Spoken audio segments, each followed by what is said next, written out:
Mesdames et messieurs, bonjour. J'ai le plaisir de vous présenter notre journal transmis en langue française sur la chaîne numéro 2 de la télévision égyptienne. Et tout de suite, je commence mon journal avec les principaux titres.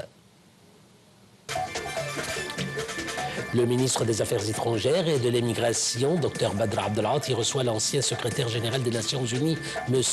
Ban Ki-moon. Israël frappe l'ouest de la Syrie, tuant un civil lors de la première attaque de ce type dans le pays depuis près d'un mois. Et la situation est devenue stable après une vague du mauvais temps qui a frappé l'Alexandrie hier soir.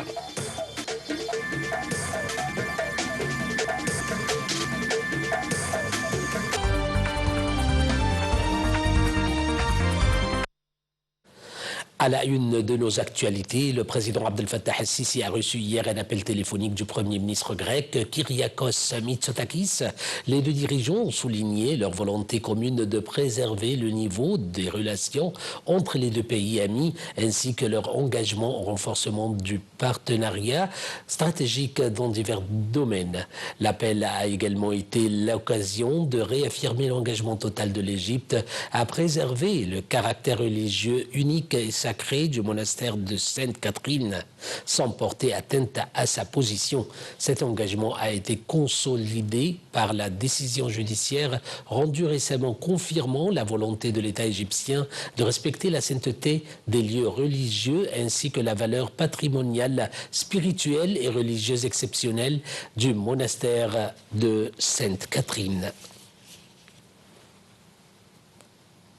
Le ministre des Affaires étrangères, de l'immigration et des expatriés, Dr Badr Abdelghati, a reçu l'ancien secrétaire général des Nations Unies, M. Ban Ki-moon.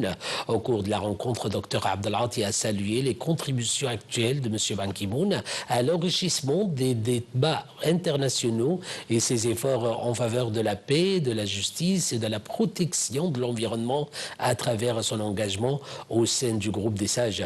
M. Abdelghati a ajouté que l'Égypte œuvre constamment à préserver la stabilité du système multilatéral onusien et à le soutenir face aux défis mondiaux interdépendants.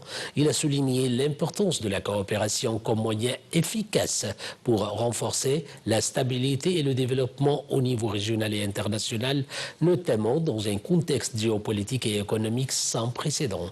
Il a également souligné que l'Égypte poursuivra ses efforts de médiation en coopération avec les États-Unis et le Qatar pour parvenir à un cessez-le-feu et de garantir un accès humanitaire sûr et durable à la bande de Gaza, tout en soutenant la perspective politique d'une solution à deux États.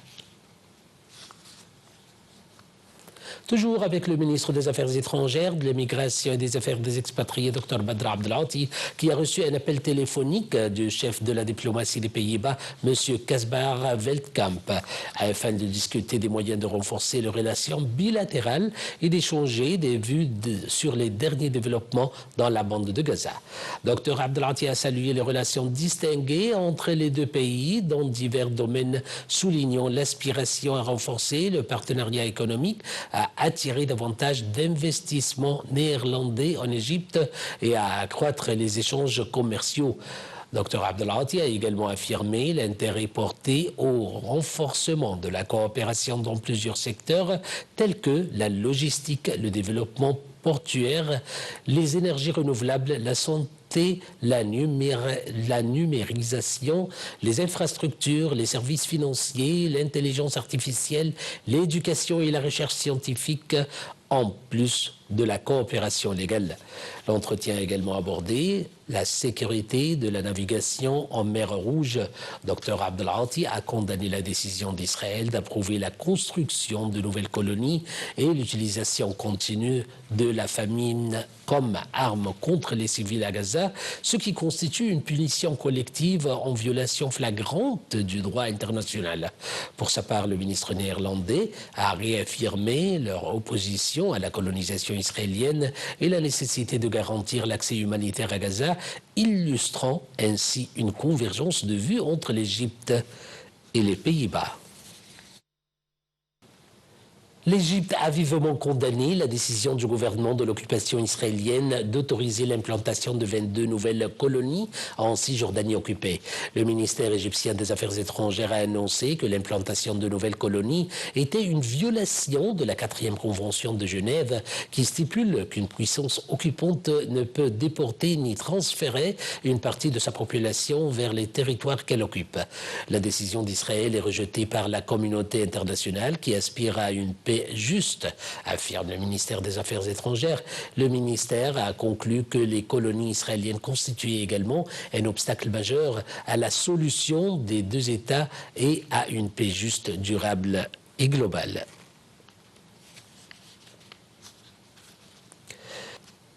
Le chef de la diplomatie iranienne Abbas Araghchi a jugé samedi inacceptable l'arme atomique au moment où son pays s'est engagé dans ce délicat pourparlers sur le nucléaire avec les États-Unis. Les deux pays s'achoppent sur la question de l'enrichissement de l'uranium.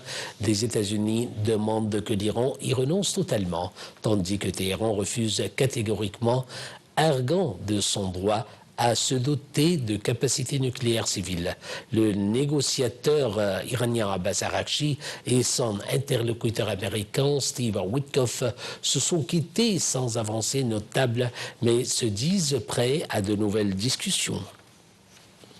Le ministre américain de la Défense, Pete Hegseth, a accusé aujourd'hui la Chine de se préparer à potentiellement utiliser la force militaire en Asie-Pacifique, une région dont Washington fait son théâtre prioritaire dans un contexte de montée des tensions. Le forum, dont c'est la 22e édition, se tient jusqu'à dimanche. Plus de détails dans ce commentaire. La menace que représente la Chine est réelle et pourrait être imminente. C'est ce qu'a déclaré le ministre américain de la Défense, Pete Hegseth, au Changi, le dialogue de Singapour, plus grand forum sur la sécurité et la défense en Asie. Il intervient dans un contexte de tensions commerciales et géopolitiques accrues entre Washington et Pékin depuis le retour de Donald Trump à la Maison-Blanche. M. Hegseth a assuré que Pékin souhaite dominer et contrôler la région et s'entraîne tous les jours en vue d'une invasion de Taïwan avec une multiplication des manœuvres chinoises autour de l'île. Pékin se prépare ainsi clairement et de manière crédible à potentiellement utiliser la force militaire pour modifier l'équilibre des forces en Asie-Pacifique. C'est ce qu'a souligné le dirigeant américain.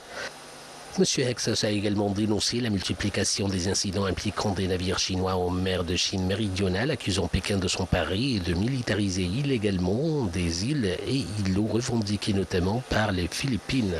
Pour la première fois depuis 2019, cependant, la Chine a annoncé qu'elle n'y enverrait pas de responsables de haut niveau. Vendredi, le président américain Donald Trump a une nouvelle fois accusé Pékin de ne pas respecter les termes d'un accord de détente négocié il y a 2 semaines entre les deux pays à Genève. Mesdames et messieurs, c'était la fin de notre journal. Je vous remercie infiniment pour votre suivi et attention.